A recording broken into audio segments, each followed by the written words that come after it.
你二人且不要嘶喊，都放开手，如此拉拉扯扯，成何体统？黄必正，你身为生员，怎的不顾体统，当街与人殴斗，是何道理？回太爷，事情是这样的。半年前，小生在杨记绸布庄订了几块布料，因为钱不凑手，便将祖传的一块珊瑚玉坠当作凭证押在杨记绸布庄老板杨大成的手中。当时我二人讲好，取布料时，小人用银钱将珊瑚玉坠换回。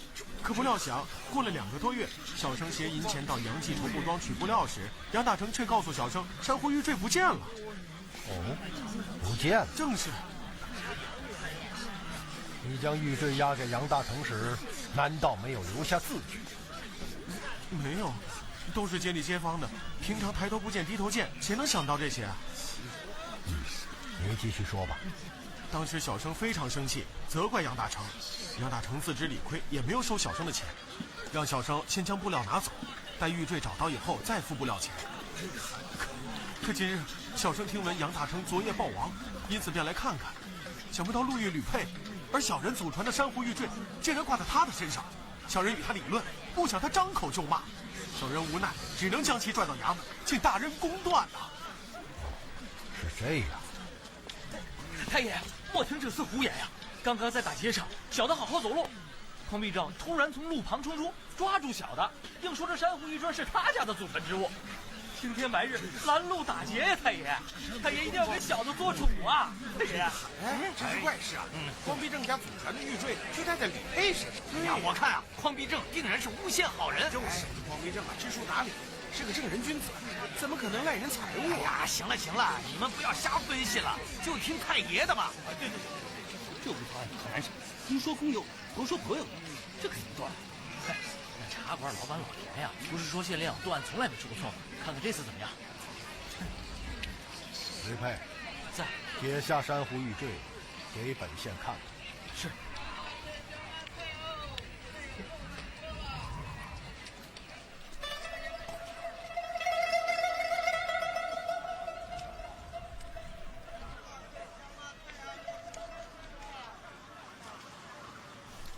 黄必正，小人在。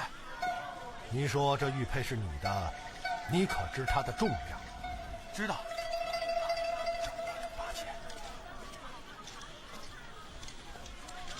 吕佩，你可知这玉佩的重量？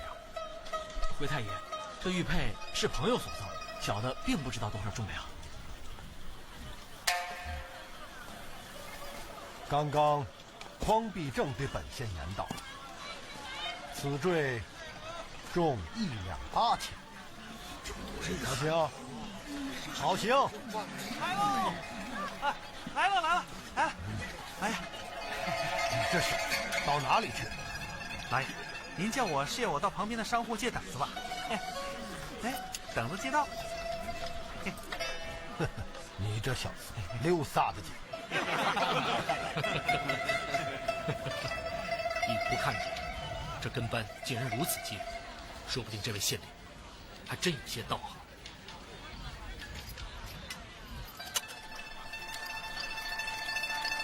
1两8钱，这重1两8钱。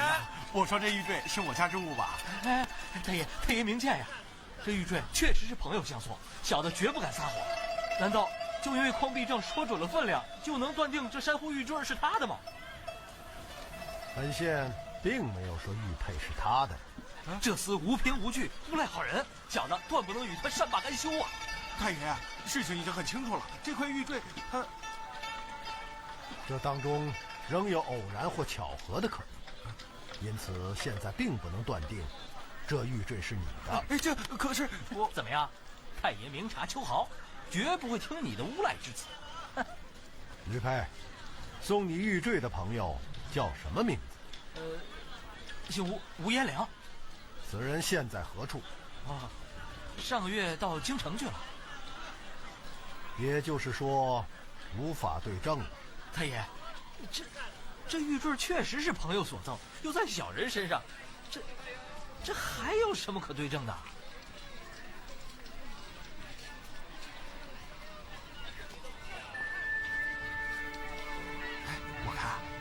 了，无凭无据，这案子可怎么个断法？这庞必正红嘴白牙，丝毫没有证据。就算这坠子是他的，也不能判他，否则谁都能当街拉住人家赖人财物。就是。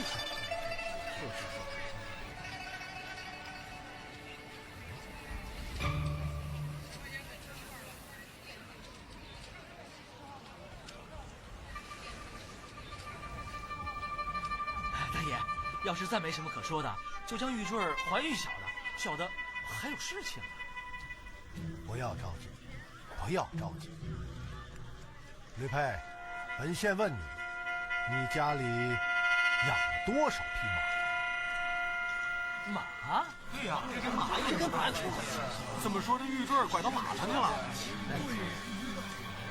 我看呀，他是没辙了，东拉西扯，拖延时间。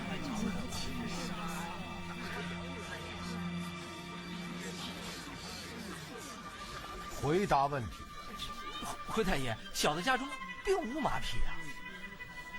送你玉坠的这位朋友，家中有马吗？也没有。哎呦，太爷，您究竟要说什么呀？你仔细看看，这条拴玉坠的绳子是你原配的？不是，小生所配乃是一条丝绳。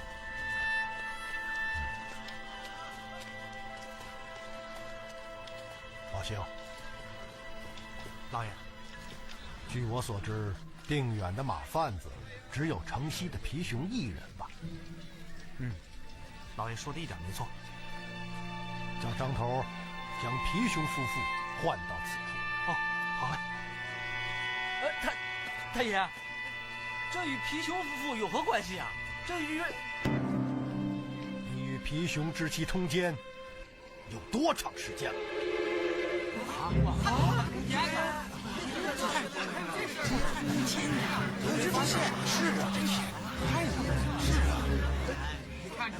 太爷，这说的小的不明白呀。太爷，你知道本县的听我好言相劝，如实招认。一旦逼迫本县使用重刑，你就大祸临头了。不但要受尽皮肉之苦，最后替人顶罪判死，这你愿意吗？本县再说一遍，你所犯罪不致死，然而今看来，此案很有可能涉及到人命官司。本县刚刚说过，如果你咬牙死挺，便是替人顶罪。本县现在就可以告诉你，判死是一定的。太爷，小的该死，小的该死。小的与城西马贩皮熊之妻柳氏通奸，已有半年之余。哎呦，这块珊瑚玉坠也是柳氏送与小人的呀。真是怪哉，他是如何从玉坠上看出柳佩与人通奸的？李少，不怪老裴说嘴，这位县令大人还真有点神啊。别看他穿的破，这就叫人不可貌相，海水不可斗量。这个包拯有些意思。吕佩，你仔细回忆一下，柳氏是何时将玉坠赠送于你的？大概20多天前吧。你先起来，退在一旁。是。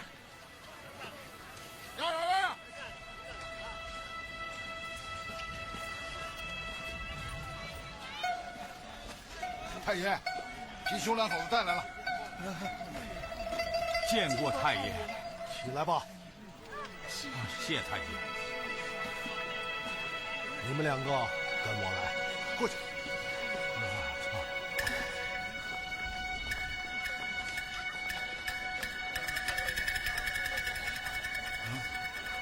皮熊，这个人你可认识？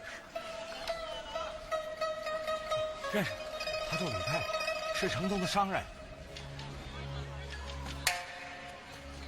柳氏，这个吕佩，你认识吗？小妇人整日在家相夫教子，大门不出，二门不迈，怎么会认识外面的男人？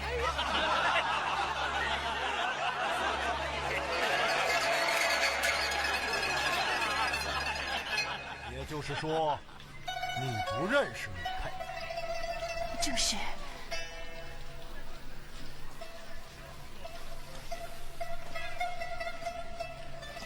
佩，你说说吧。哎呦，咱俩的事儿都败露了，太爷什么都知道了，我都认下了，你就别瞒着了。你个冤家，怎能如此鲁莽？算我瞎了眼，害死了人！这不贤之人，竟然为若玉佩之死通奸，如今弄出事儿来，还有什么话可说？这个奸夫淫妇真是该死！太爷，赶快招了吧！求你给小人做主啊！皮熊，你个畜生！说我是淫妇，那你又是什么好东西？在外面棉花素柳，你有妇之夫各大成奸！你给我住嘴！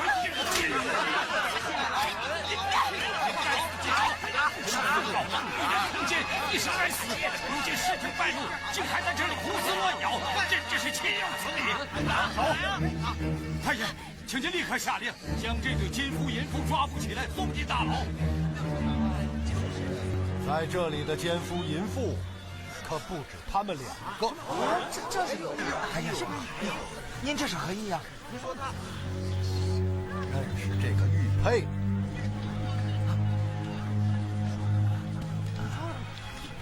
不认识，不知这是何人之物啊？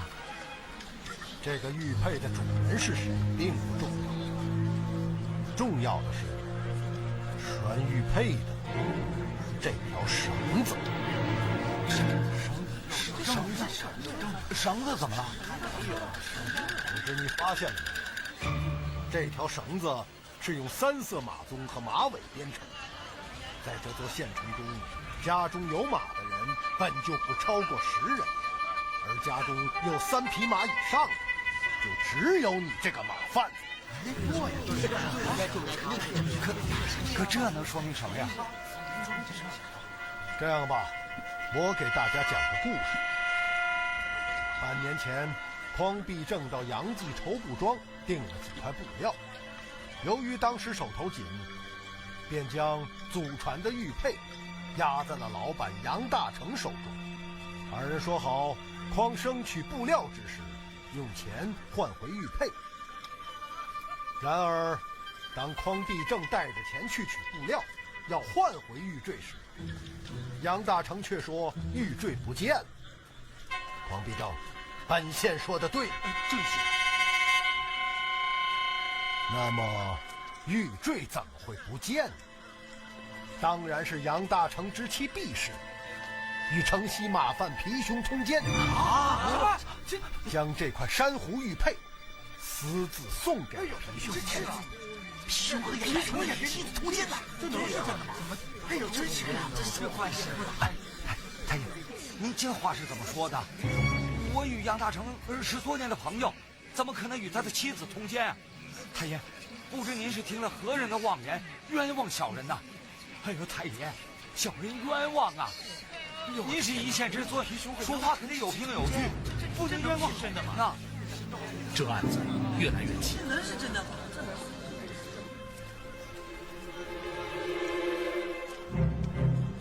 刘氏，你说说。姓皮的，你既不仁，就别怪我不义了。太爷说的一点都没错。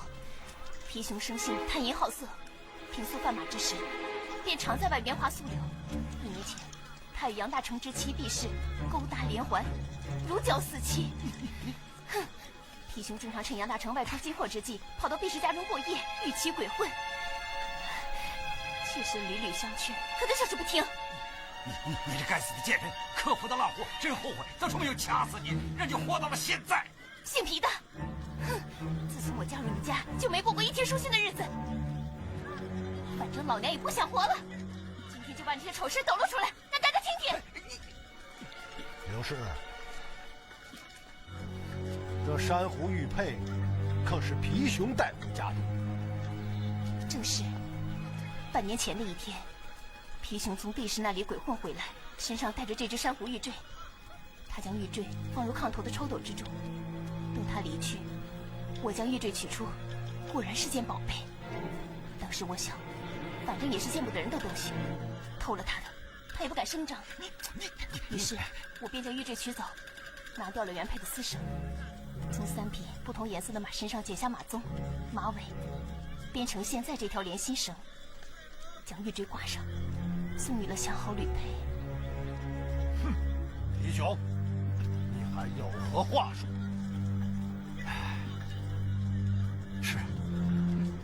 氏晓得与毕氏相好，这块珊瑚玉坠的确是毕氏送给我的。皮熊真的与毕氏通奸？皮熊这家伙平日里为品行不端、沾花惹草，能做出这种事？这些狗男女真是禽兽不如！杨大成昨天刚死，今天就出了这种事情。我要是杨大成，那真是死不瞑目啊！老邢，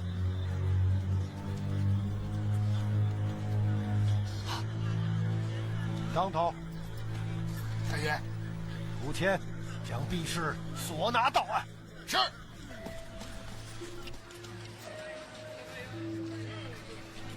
皮熊，我来问你，杨大成昨夜暴毙是怎么回事？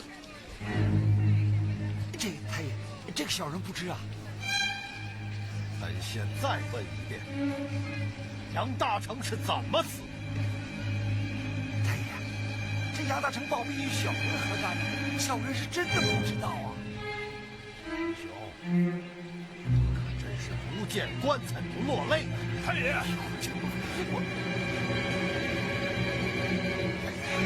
必须押到。刚刚皮熊招认，你二人背着杨大成私自通奸已有1年之久，你还有何话说？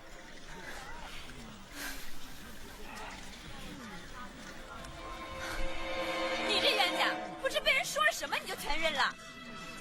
你都认了，还要我说什么？太爷，皮熊说的没错，小夫人与他相好，已有1年有余。皮熊，你二人恋奸情热，你将杨大成带回的珊瑚玉坠送与皮熊为定情之物，我说的不错吧？是有这么回事。半年前，伙夫杨大成回到家里，拿着一块珊瑚玉坠要妾身收好。妾身喜欢那玉坠的颜色，便将它送给了相好皮熊作为定情之物。不想过了些日子，杨大成又找我索要，妾身只好说不记得放在哪里，如此遮掩了过去。你看一看，是这枚玉坠？正是。此事真相大白，这枚玉坠由匡弼正交与杨大成为凭证，后被毕氏送与奸夫皮熊，又被皮熊知其纽事，偷走送与了奸夫吕佩，如此辗转至吕佩手中。宝兴，老爷，写下口供，命个人签字画押。是。走，走。毕氏，太爷，真想不到一块小小的玉坠竟牵出这么多事情。这么复杂的，要是交给我就是想破脑袋也想不明白。你看人家3言2语真相大白，我就是想不明白，他是怎么看了他那个玉坠，就想到了吕佩与马放的皮熊的老婆通奸呢？事情没有那么简单。你说什么？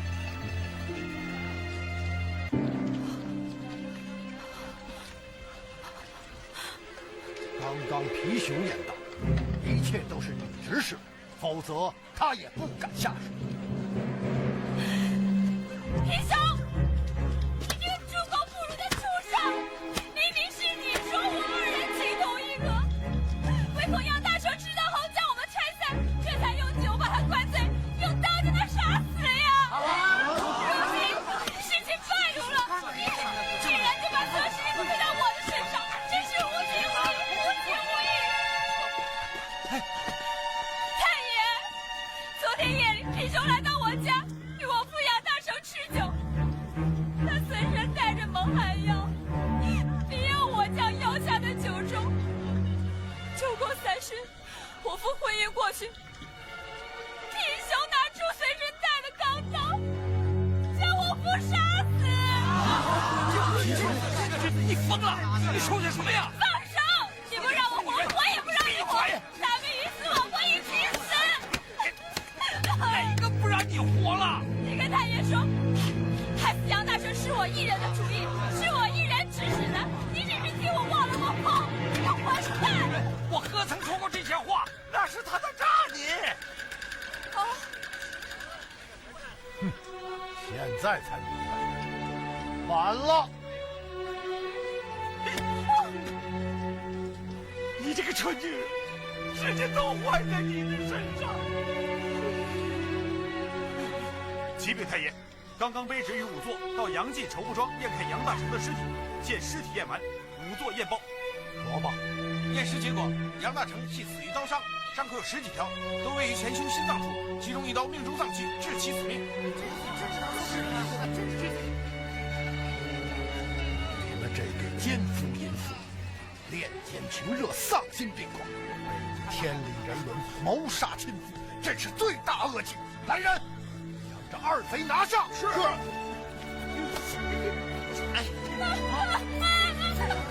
将这一干人等押入县衙，升堂判案。是。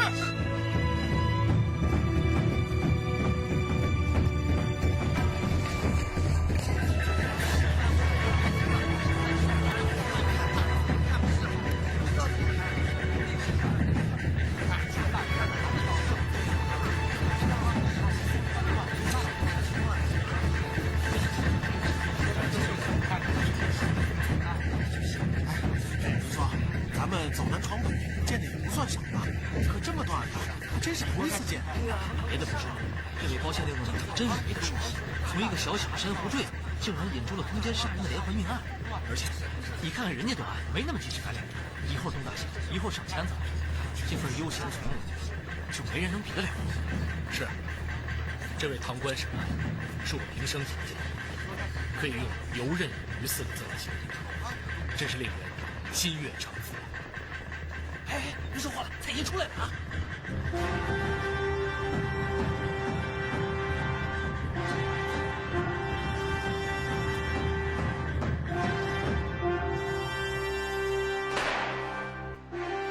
乃原告匡必正，即一干人犯到他。是啊，让行了。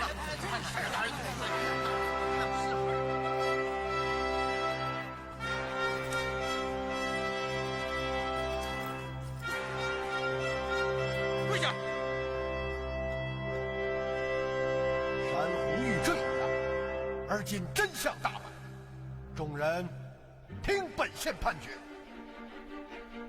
皮熊毕氏因奸成凶，阴谋杀害杨记绸布庄掌柜杨大成，背逆纲常，情史可恨。今定毕氏凌迟处死，皮熊斩决。拿下去！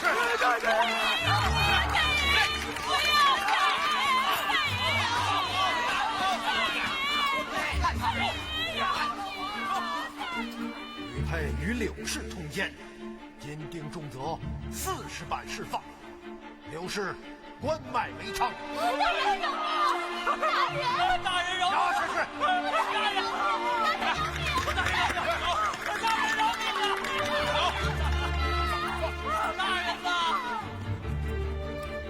珊瑚玉坠本匡必正之物，今日由其取。老父母断案如神，明察秋毫，这乃青天大老爷。今后抵押事务一定要留下凭据，人心叵测，殊难预料，千万莫要顾及颜面，祸乱来日。今领太爷教诲。你去吧。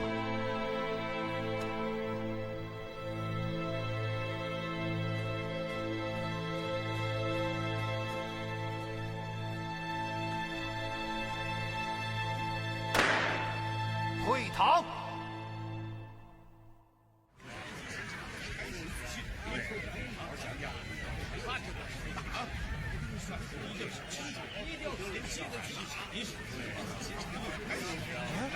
我还是不明白，他就看了看那个珊瑚玉坠，怎么就能想到吕佩与皮熊的老婆通奸呢？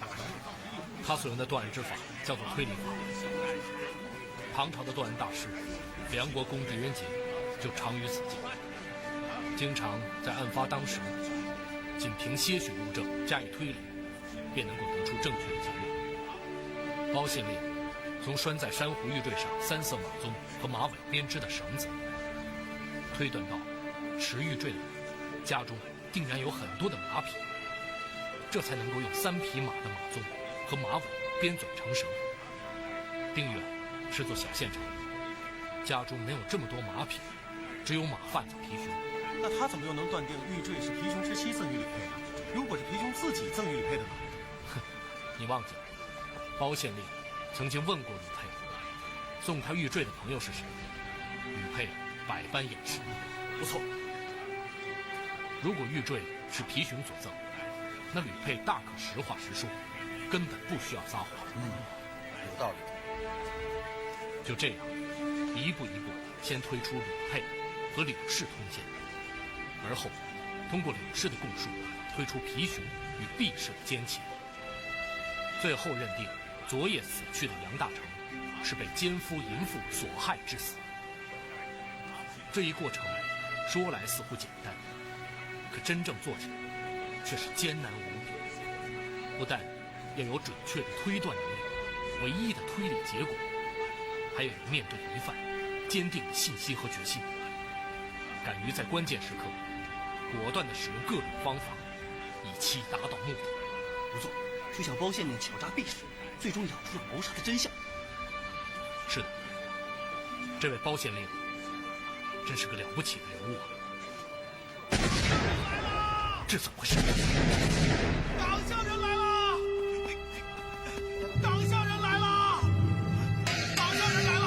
快去禀告老爷啊！党项人来了！乡亲们，立刻赶到西北城门，党项骑兵就要到了。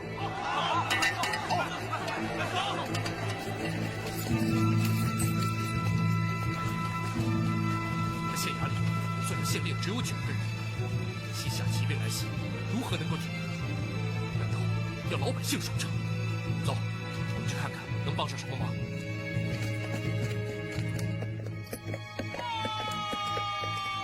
西夏骑兵来了！西夏骑兵来了！林太爷，一队西夏骑兵向县城方向而来，有多少人？约有50-60人。关闭城门，上城楼。走。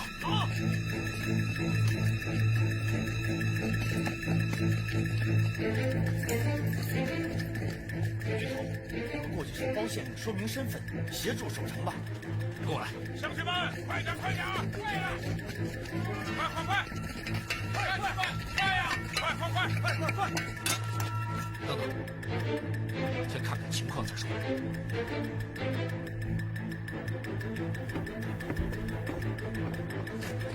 请开言，定远县6街8道全部告急，请开言发令。非常好，立刻布置守城。哎，好。乡亲们，上城墙，上城墙了，快！上墙，快呀，乡亲们，快！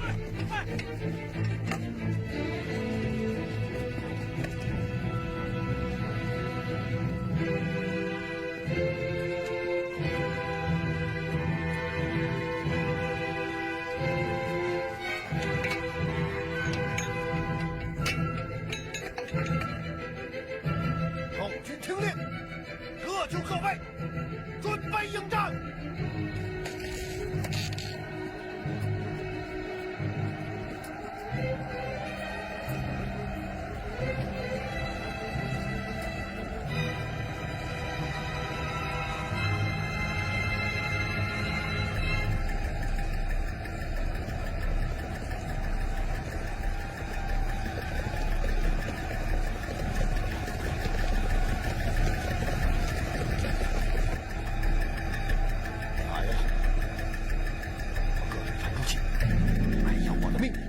轻举妄动。是。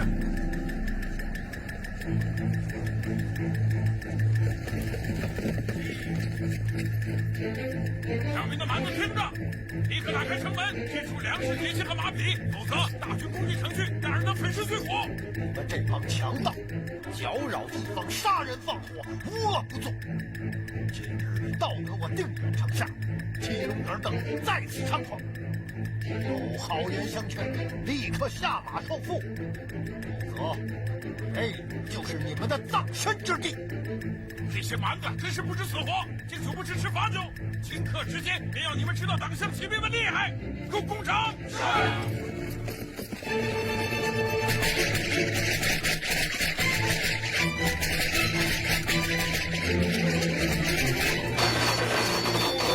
请各就守于位置，不可煽动。攻上城墙！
就知道扯。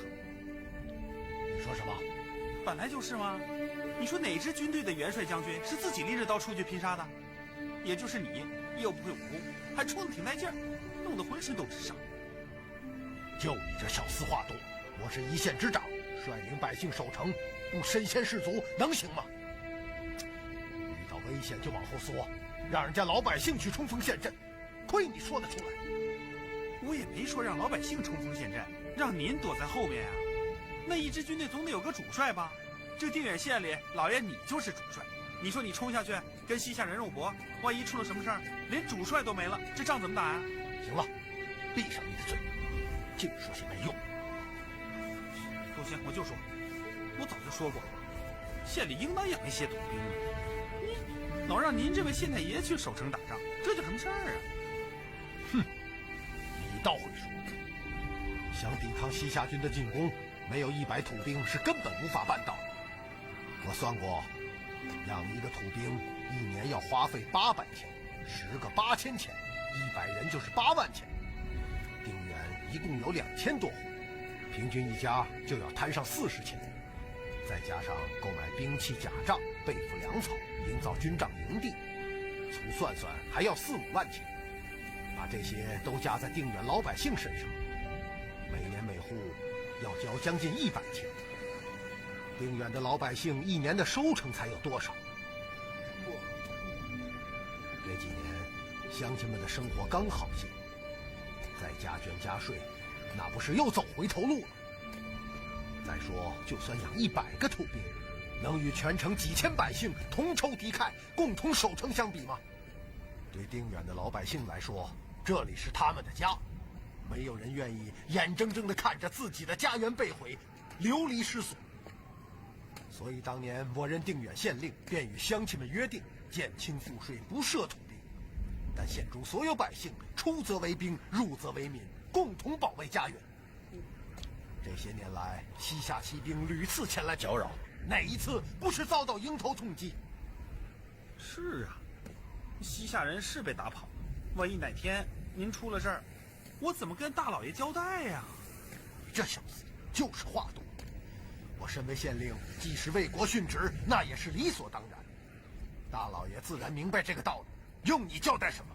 真是杞人忧天。不是，太爷，张头，大家辛苦了。怎么，太爷，您挂彩了？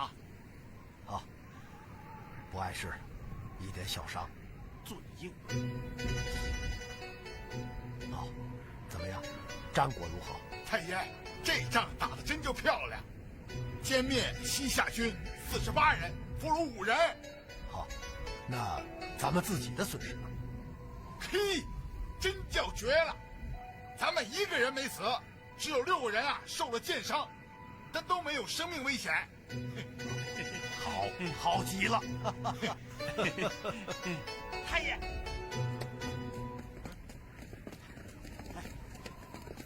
太爷，出怪事了！出怪事了！大家怎么了？你看看，这是咱们俘虏的5个西夏骑兵，见到我们太爷还不跪下？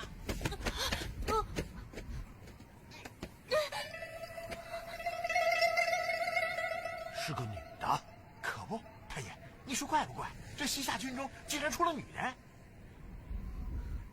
你叫什么名字？我叫你什么你？太爷问你叫什么？你没听见？我叫李小武。李小武？正是。你一个姑娘家，为什么要加入军队？我是觉得好玩，这才跟着他们来的。啊，好玩儿？你这个党上臭女人！你们西夏骑兵犯我边境，烧杀抢掠，你还觉得好玩啊？我不是。太爷，你给个话吧，这几个西夏俘虏该怎么处置？杀了队，宰了他们，把人头挂在城楼上，看看西夏人以后还敢不敢来。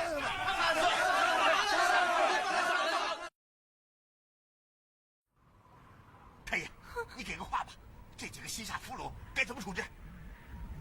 杀了队，宰了他们，把人头挂在城楼上，看看些西夏骑兵凶狠残暴，烧杀抢掠，情势可恨。然而现在战斗已经结束，这些人失去抵抗能力，成为了俘虏。生命是上天赐予的最珍贵的东西，任何人都没有权利任意将它夺走。因此，我们不能够杀害这些手无寸铁的人。更何况，这当中还有一位女子。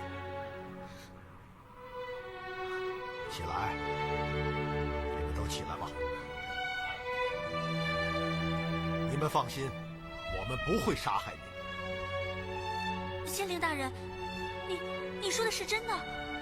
当然，大宋朝的臣民从来都是以德报怨，我们爱好和平，希望能够化干戈为玉帛，但我们也从不惧怕暴力，敌人的屠刀吓不倒我们。希望你们回去后向长官说明这一点。西夏和大宋两朝的人民不需要成为敌人，我们需要的是和平安定，需要榷场开放，双边互市，希望百姓安乐富足。县令大人，你会放我们回去吗？今日天色已晚，明日一早便放你们回去。张头，将他们带到衙门治伤，配给饭食。记住，任何人不得侮辱虐待。是。走。太爷，就这么便宜了他们？老贾，如果有一天你成为俘虏，落到西夏人手中，你希望遭到杀害吗？当然不想。上古先贤曾经讲过，己所不欲，勿施于人。那意思就是自己不想要，也不要强加给别人。而且从这支骑兵到来的时间和速度，不难判断出，距此不远便有一支西夏主力。什么？西夏主力？正是。目前两方边境虽然形势紧张，却尚未正式交战。这支西夏骑兵肯定是私自出营进行抢掠，我们消灭了他们，将俘虏放回，这也是一种高姿态。否则，一旦激怒西夏主力，单靠我们定远一线之力，是无法抵抗的。有道理，有道理。老贾啊，今夜城门之守就交给你们上三街了，一旦有动静，立刻释放响箭，行，点燃烽火，请太爷放心。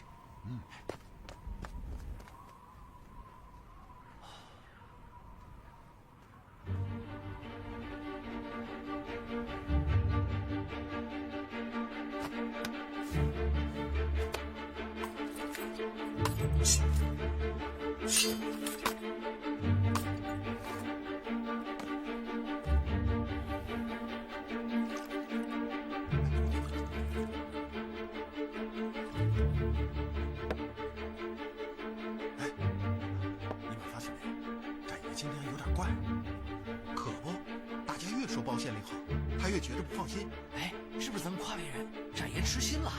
哎，展爷可不是这种人，他一定觉着有哪儿不太对劲儿。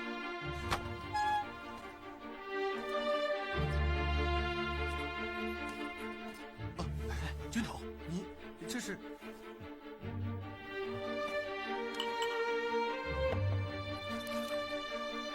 军头。自从你见了包县令之后，你这心里好像是有点不踏实。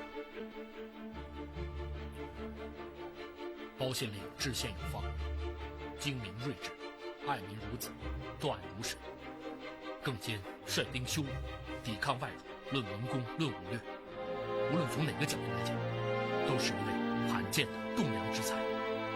那军头还有什么不放心的呢？这样的人，如果他赤心为国，尽忠报效，那是朝廷之幸，天下之幸。可如果此人是个心怀叵测的大奸大恶之徒，依靠沽名钓誉，博得百姓赞扬，暗地里却另有所图，就像汉朝的王莽一样，那可就真的危险了。你们想一想，圣驾即将到来，在这边关之地，一旦他与逆贼勾结，兴风作浪，煽动百姓造反，意欲对皇帝不利，那后果真是不堪设想啊！军头，你觉得包县令是这样的人？目前，我无法做出准确的判断。但你们想一想，以他在县内的声望，百姓对他的爱戴，又何至于如此穿得破衣烂衫，如乞丐一般，以至于官服上都打了补丁呢？我就是想不出，他这样做究竟有什么目的，这才决定今夜到他的府上去探查一番。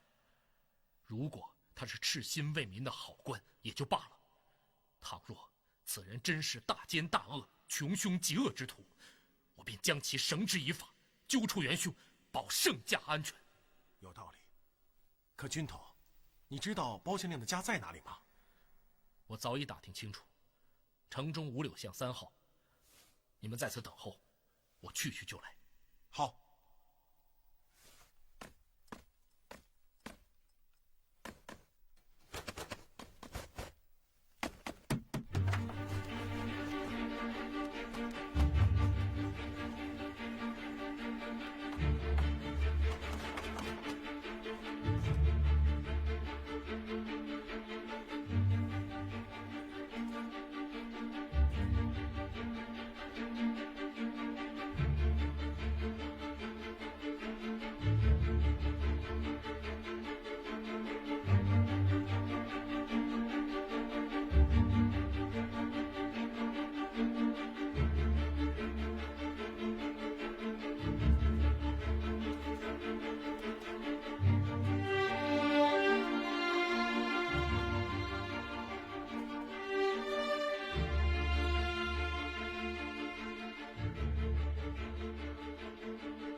出我的所料。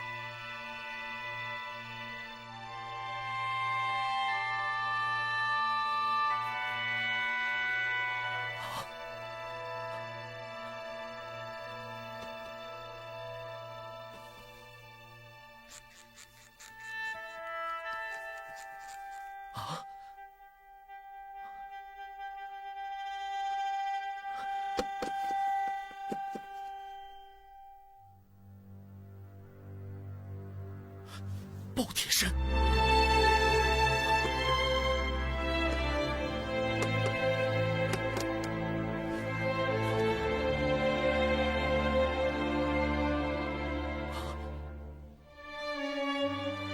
说这个包拯好像在哪儿见过，而且如此眼熟，而且他也姓包，难道？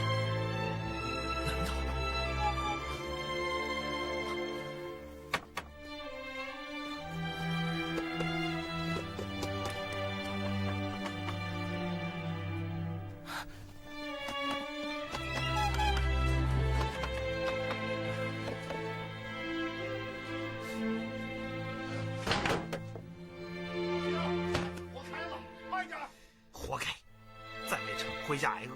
哼！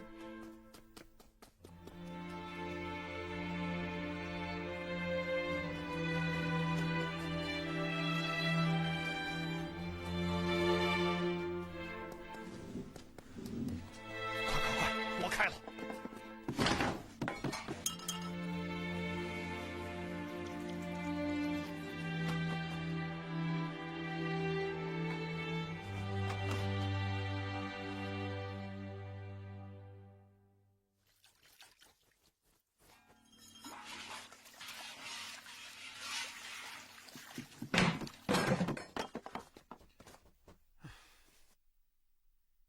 你这小厮，睡睡打打做什么？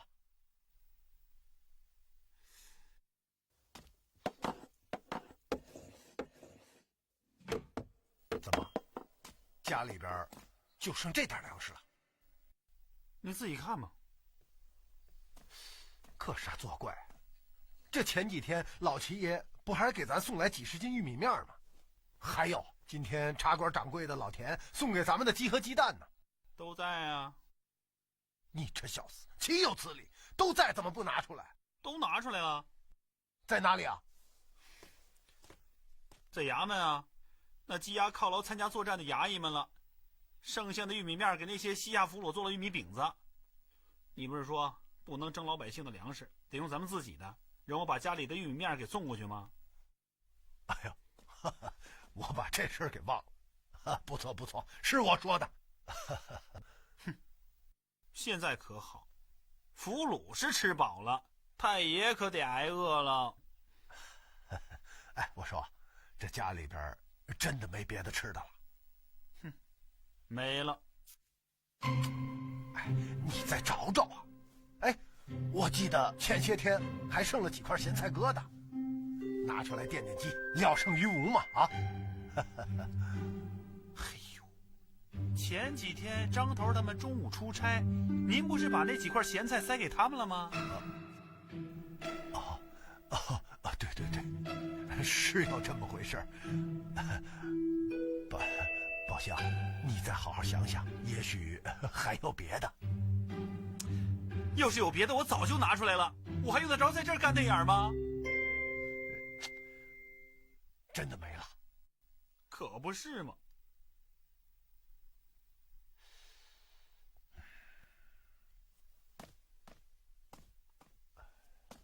宝相，干什么？去老秦爷家，再借上1碗玉米面，告诉他秋后还他啊！还要我去啊？是上次刚借了几十斤，这还没几天又要我去，这人有脸树有皮，好歹我也是县令大人的跟班，衙门里有我一号，这么拿着个碗去和要饭的有什么区别？俗话说，好借好还，再借不难嘛。我包拯哪一次借了人家的粮食，到时间没有还的啊？是，没有都还了啊。就是啊，连我这个县令都没觉得不好意思。你说你这个县令跟班有什么不好意思的？哎呦，你什么？我就没见过像您这么当官的，自有面子活受罪。您说本来每个月朝廷给的官俸除了吃喝养家还有富裕啊，可您呢把自己的官俸都拿去周济穷人。哎，老爷，您拿去周济穷人也就罢了，可总得留够了自己吃喝穿用的呀。啊，您可倒好，把自己的官俸用得精光啊，不够了还要变卖家里的东西啊。您看看，弄得这个家比大街上还干净呢。这大街上还有些摊档幌子，可是咱家呢？啊，连像样的囫囵家具都没有啊！好，说，说，今儿个把你想说的都说出来啊！真的，我能说？你说吧，我听着呢。好，老爷，我知道你想做个清官，可是那也不能把自己弄得跟叫花子似的呀！啊，您看看您啊，浑身上下破衣拉撒，连官服都是补丁摞补丁啊！我看定远县城里，您就是最穷的，就连扫街的老潘都比您强。您干嘛呀？连干粮都没有，拿蒜干嘛呀？我烤2瓣蒜吃，怎么了？哎呦，老爷，您要是给县里老百姓减轻赋税，这我没意见。当父母官嘛，那也别把衙门减得只剩下9个人呐。您说您堂堂的一县之尊，除了处理县里的政务，还得自己种地浇菜，外带给衙役们做中午饭，这叫什么呀？这说出去无限烫嘴啊！烫什么嘴啊？我吃自己的，喝自己的，不占老百姓便宜，不过是日子过得有些清贫，啊，这有什么烫嘴的？老爷啊，您知道吗？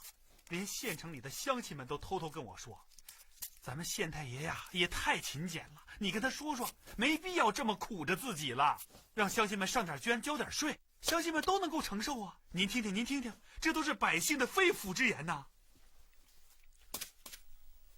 要是换了你做县令，听了乡亲们这番话，恐怕立刻就要派捐派税吧。这可是人家老百姓自己说的呀，我的爷呀，您还较什么劲呢？人家老百姓这样说，是因为心疼咱们，啊，咱们就更得节俭自律。像你这样，将自己的吃用加在老百姓头上，这就是腐败的开端。由俭入奢易，由奢入俭难。这句话的意思就是，一个人从节俭的生活变为奢侈的生活，这很容易。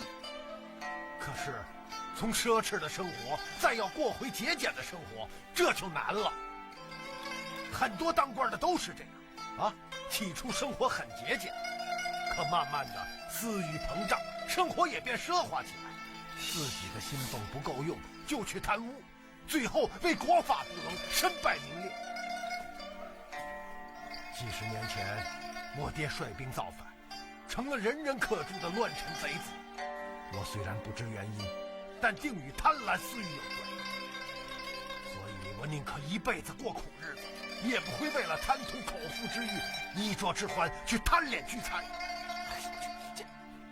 这哪儿跟哪儿啊？我的老爷呀，您堂堂一个县令大人，连饭都吃不饱了，还提什么奢侈啊？哎，老爷，小的从小跟着你，我不怕脏，不怕累，我也不怕吃苦。我不求别的，我只求能跟其他县令的跟班一样，我就满足了。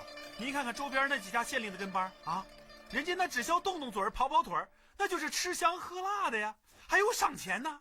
可我呢，哎呀，我一天到晚，我担水挑柴，春耕秋收，比农民下地还要累呢。我混到如今，别说赏钱了，我连饭都吃不上了。你这小厮，真是岂有此理！人家老百姓送给我的鸡鸭，还有打来的鱼，哪一样你少吃了？上钱！小小年纪便如此财迷，幸亏只做个仆用，若是当了官吏，必是贪官污吏。说得好听，哼，老百姓送过几次鸡鸭，又有几次咱们真的吃到嘴里去了啊？你不是赏给衙役们，就是拿去救济穷人。我看这个县里啊，穷人都让你给救济成富人了，眼下只有咱们才是最穷的人。以我一个人的鄙夷消失，换来百姓过得丰衣富足、幸福安逸，这难道不值得吗？对于我来说，这是最舒心开怀的事情。我虽然吃棒子面，但我吃得安稳，吃得舒服，夜里睡得香甜，我早晨起来精神。这帮搜刮民脂民膏的贪官，抱着成千上万两金银，却食不安寝，提心吊胆，要强人百倍。是，不做贪官污吏，那总得填饱肚子吧？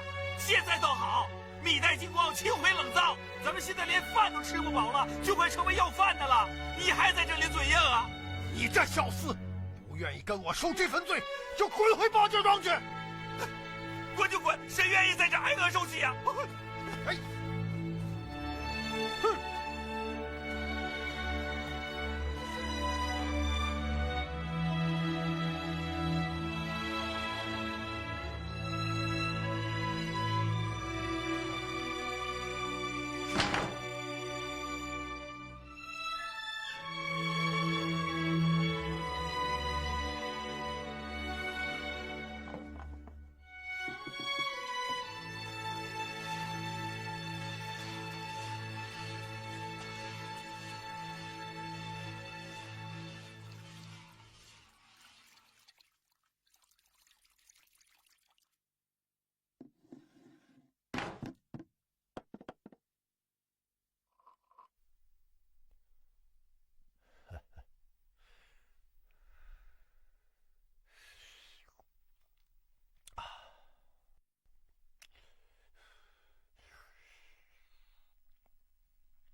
梁上君子，可无恙否？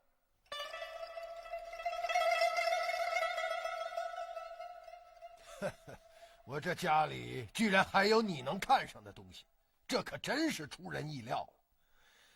我看你还不如下来跟我谈谈，需要什么，看看我能不能送给你。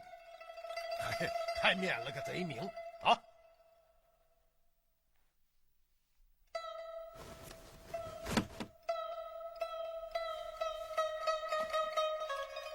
包县令，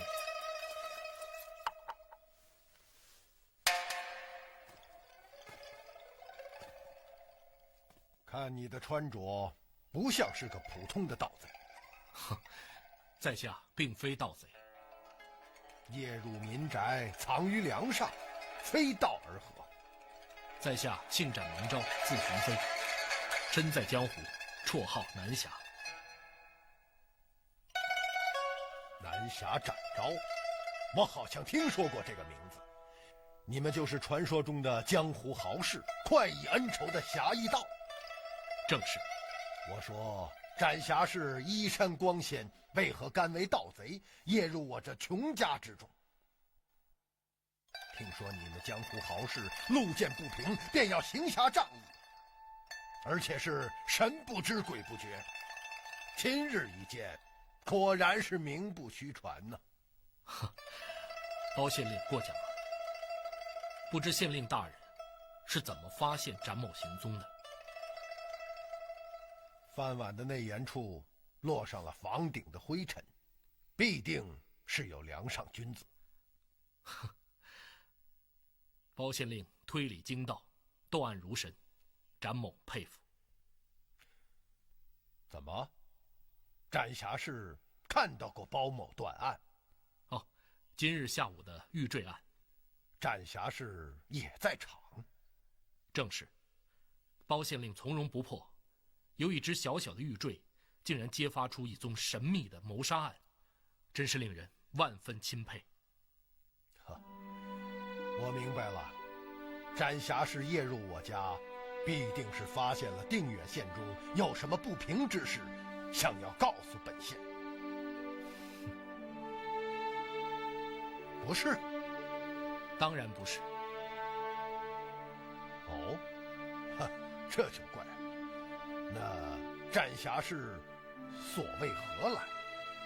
在下以小人之心夺君子之腹，不相信世上有包县令这样的好官，以为你是沽名钓誉，以博百姓美誉，其实是另有图谋，企图兴风作浪的大奸大恶，便像是东汉王莽那样的人物。展侠士真是高看我包拯。刚刚看了包县令的家，听了你和仆人包兴的一番说话，这才知道是展某错了。包县令是一位旷世难寻的好官，展某在此给包兄赔罪。展侠士言重了，这些话并不只有你一个人说，在此之前有很多官场之人偷说我包拯沽名钓誉，以求进取，但包某却并不在意，依然我行我素，但求无愧于心，何惧他人之言？包兄估值，展某佩服。你看看我，光顾着说话，竟让展侠士站在厨房中，真是不好意思啊。好，不妨事，在这里就很好。哎，这个哪里是待客之道，请展侠士到厅中一叙。如此也好。好，请。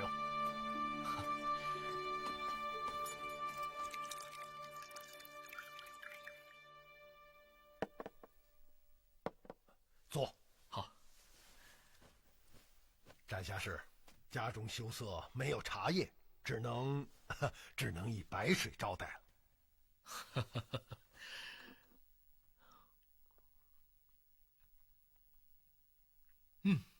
此水甘甜如饴，比之香茶更加清丽，好喝，好喝。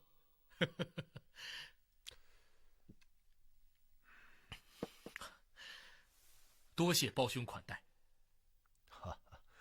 包某清贫，让展侠士见笑了。哎，别侠士的了，就叫我展昭。包兄，我有一事，不知当讲不当讲。哦，展兄请讲。刚刚我在包兄炕头的柜子上看到了一副牌位，上书“先考包公铁山之位”，不敢动问，可否是包兄的父亲？正是。啊，子孙供奉先考妣之位，应在正堂正位，坐北朝南，奉以香烛。包兄为何将先父的牌位放于卧房之中？似乎是怕人看到。展兄，关于家父，包某羞于启齿，不说也罢。哦，常言道，子不言父过。包兄这话是从何说起？展兄一定要问。好，不知包兄能否以实言告知？也罢，展兄，请随我来。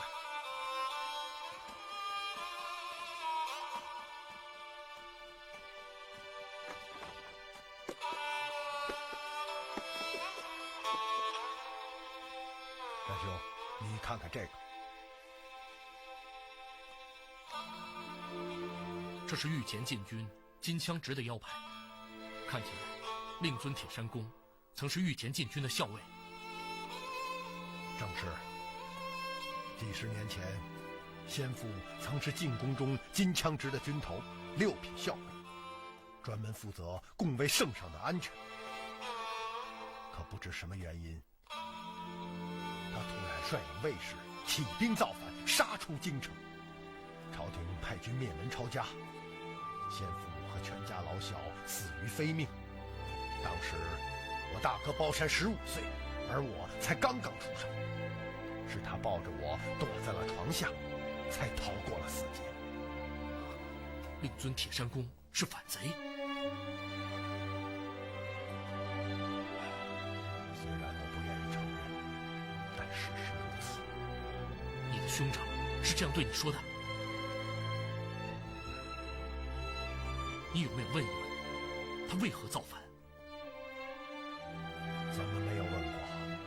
可一来，我大哥当时年纪尚幼，也不知究竟发生了什么事情；二来，事隔几十年，他也不愿再提及伤心的往事。每当我问到这个问题，他总是对我说：“做个清廉正直的好官，断不可贪赃枉法。”依我猜测，当年家父造反，定是因私欲膨胀，致使其勾结后宫，贪赃枉法，期待东窗事发，无以为谋，为求自保，这才做下大逆不道之事。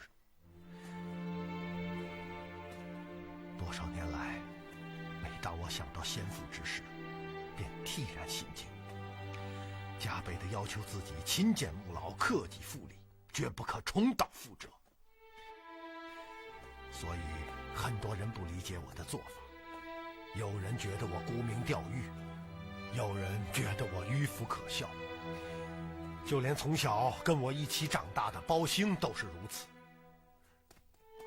他哪里知道，在我心里，先父是反贼这个阴影总是挥之不去。我想也许老天让我当官，就是为了要我替先父还债。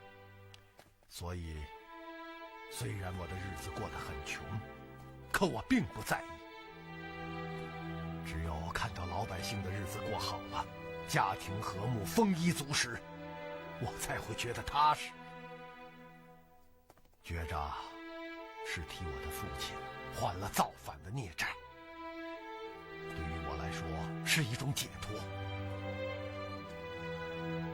只是苦了包兴这个孩子，跟着我吃不上喝不上，一天到晚累得精疲力尽，回家还要挨饿。唉，我不敢骂他。哦，他走了也好，回到我大哥那里，至少比跟着我强。老爷，老爷，我错了，我不该埋怨您呐，更不该说那些话。好了，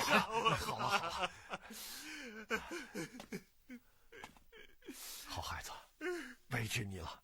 你要是愿意回大老爷家，就回去，我不会怪你啊。老爷，我不走，我永远都跟着你。好了，不哭了啊，有客人在。对不起。包兴啊，锅里还有些玉米面汤，你去多喝2碗，全当充饥。老爷，我刚才去了茶馆老田家借了碗面，我去给你做饭去。你跟他说过秋后还他吗？我说了，我还打了借条。老田差点跟我急了，我一路跑出来，他一路追着我。好，这就好啊。去吧。那好，老爷，我去了啊。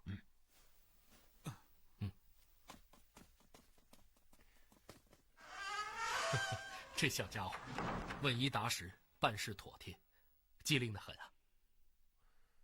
是啊，他从6岁跟我当书童，就像我的亲人一样。好，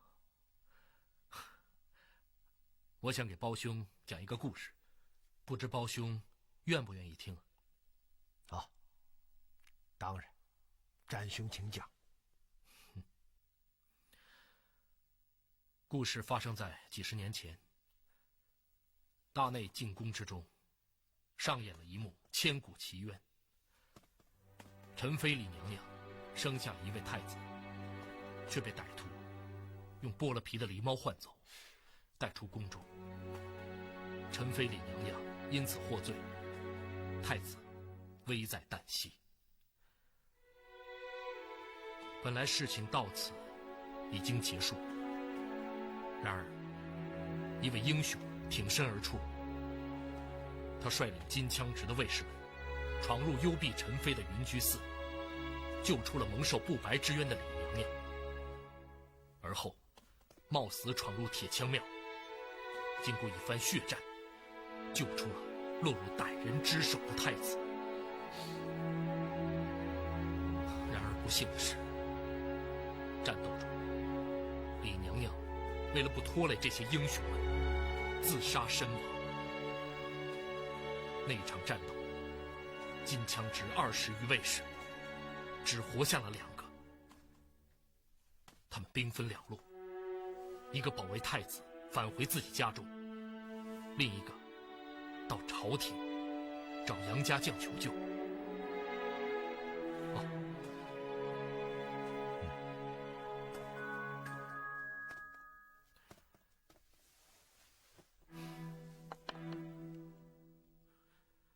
那位保护太子的英雄回到家中，却被歹人知道了行踪，率部随后追杀而至。可怜全家老小尽遭毒手，只有他身背幼主，杀出升天。歹徒紧追不放，这位英雄孤单一人，身负太子，驱驰千里，与数百杀手血战数十场，身负重伤，逃进荒无人烟的沙漠中。歹徒们仍然不肯放过他们，竟不惜与西夏军队勾结，继续追杀。在荒漠的客栈中，这位英雄保护太子与数百倍于己的敌人血战3天。当援军赶到时，他已经牺牲了。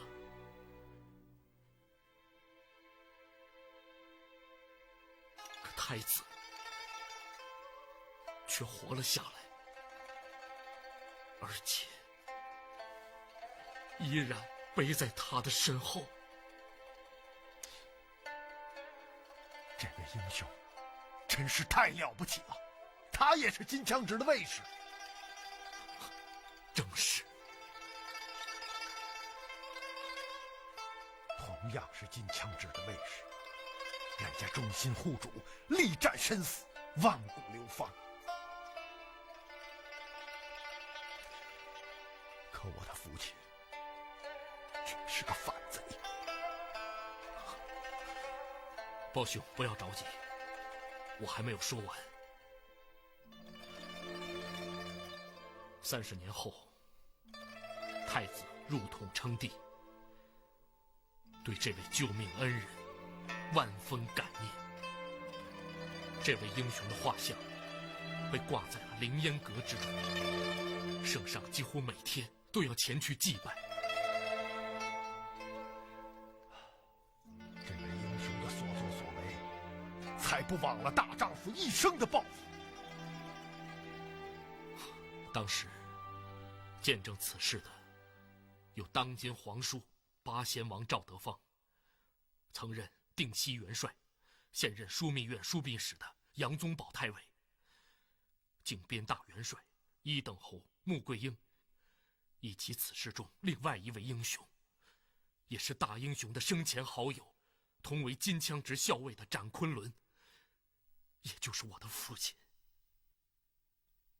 什么？你的父亲？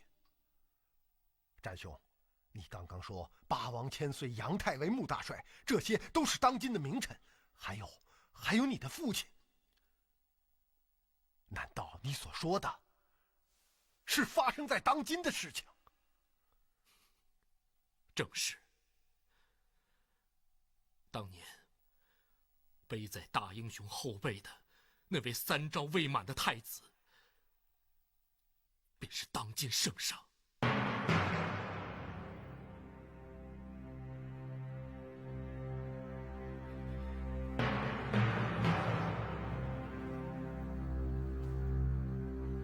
30年前，所有参与此事的人都认为，大英雄的家人已经全部死在那场灭绝人性的屠杀中，甚至连大英雄自己生前也是这样认为的。可我今天见到了你，我终于可以告你在天的英灵。苍天有眼，英雄有后啊！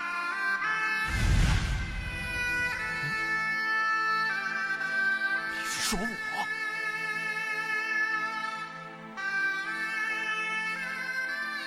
那位身负太子，千里驱驰，舍命护驾的大英雄，便是你的父亲，包公铁山。